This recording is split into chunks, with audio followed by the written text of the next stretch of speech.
Welcome to the first ever edition of Gators Gameday Live halftime show. Usually Bud would be on here with me going through the advanced stats, but he is unfortunately, I think, for him now, he's at the game. So there's just me today, and we'll be quick. We can look first at the advanced stats here.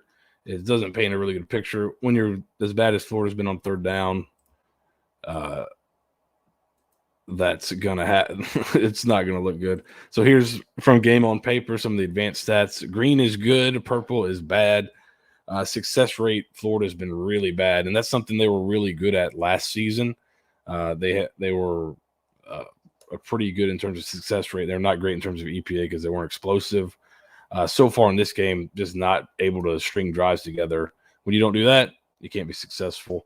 Obviously, Miami's been able to kind of move the ball down the field. Some penalties, extending drives for them when Florida was able to get a stop early.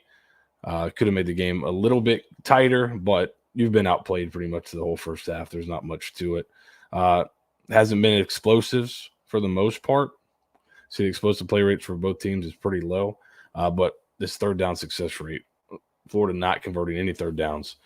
Hard to put a drive together, or hard to really put anything together if you're not really explosive and you don't convert third downs, because that means you're not pushing the ball down the field and you're also not staying on the field. So not a great combination. A few plays, we don't want to be real long on these, but a few plays from the first half just to watch, and some places I think, obviously there's some glaring issues with running the football, but I thought this two-play sample from the middle of the second quarter here was pretty indicative of Florida's day so far. So let's get that one queued up. Florida's been pretty aggressive, I'd say. Maybe at times to a detriment because they haven't been able to run the ball to kind of back it up. Because if you watch Florida the last couple of years, you know, after Florida takes a shot, a lot of times they want to try to get themselves back into a manageable down and distance. So here we go. This is early or midway through the second quarter. Let's go ahead and make this a little bit bigger for everybody here. I think I'd say this is probably Graham Mertz's worst game since Utah. So that's not helping. There's been a couple times where he had guys open and missed them, or he was late. The throw, when Florida had to settle for a field goal, I thought he was late on the throw to Arlis Boardingham on the corner, and late on the fourth down, they had a dig, but that was caused by pressure. But this is kind of, we talked about, we had a pod earlier this year about why Florida wasn't, why did they struggle to go downfield last season? It was protection, but this one's protected up pretty good. Like right here. If this is a good ball, you got separation. He's running away from him. He has to slow down to try to catch up to this ball and get up. Right here, if you look coming out of the route, he's got separation. If you just put the ball out here, you've got a chance to make a big play. These are throws Mertz hit at times last year, but he was also pretty erratic deep. I know that's one thing if you follow SEC StatCat. That's one thing he's talked about. Mertz's uncatchable rate deep last year was pretty high. Now, there was some thought maybe that was due to pressure, but you've been able to protect and scheme some open shots.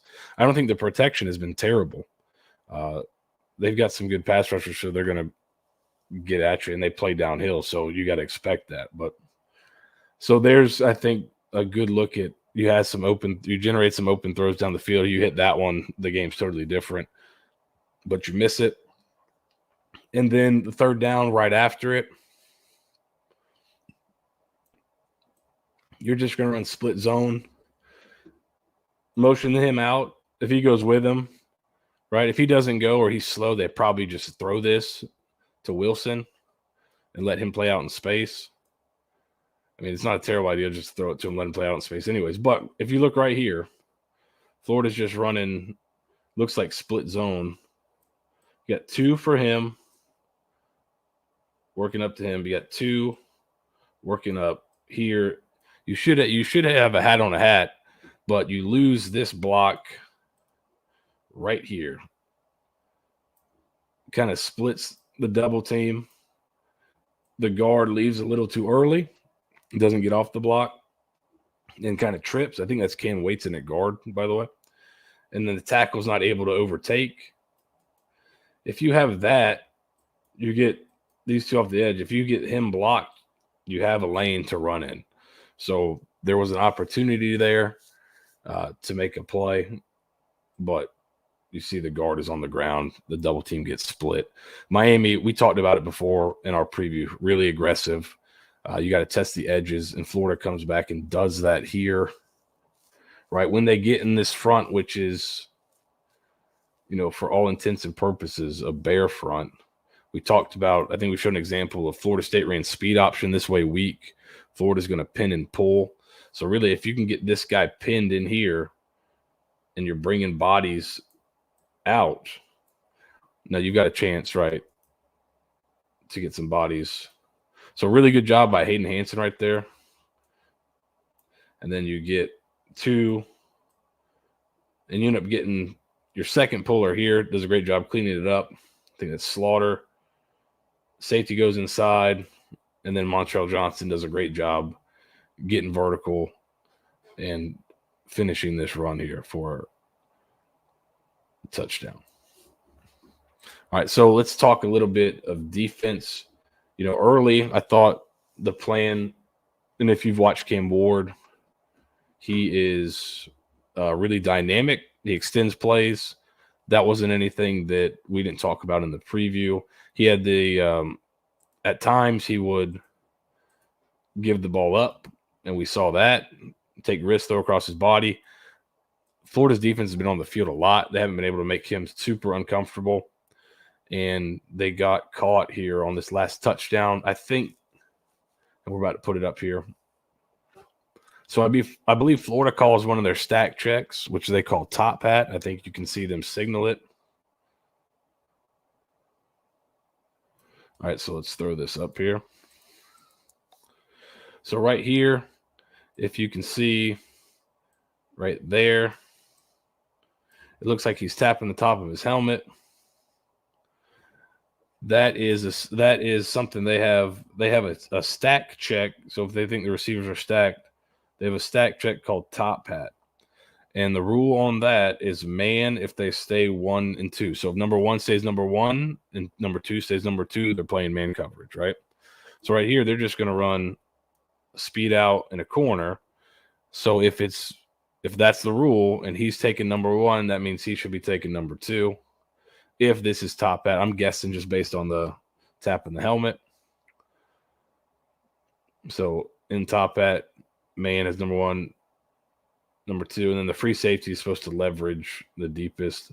It may not be just because the free safety comes down, but he's running with number 1. He's running with number 1. Nobody's running with number 2. So if it was that check, there's your bust right there. And we said on the preview, if you let Ward catch and throw, he's pretty good at that. You got to kind of pressure him or kind of give him some confusing looks. They weren't able to. I don't know if they ran out of steam there at the end, but they weren't able to kind of keep those confusing looks up. I thought they had a good plan early, and it was not too dissimilar from what we thought. Miami's just been able to consistently move the ball, and just in terms of that success rate, just more successful plays, converting third downs, extending drives. Florida's has done a pretty good job in the red zone, holding up. If obviously some penalties have cost you pretty mightily, but you're gonna have to play a lot better in the second half. It looks like the second half has started, so we'll get back with you guys after the game.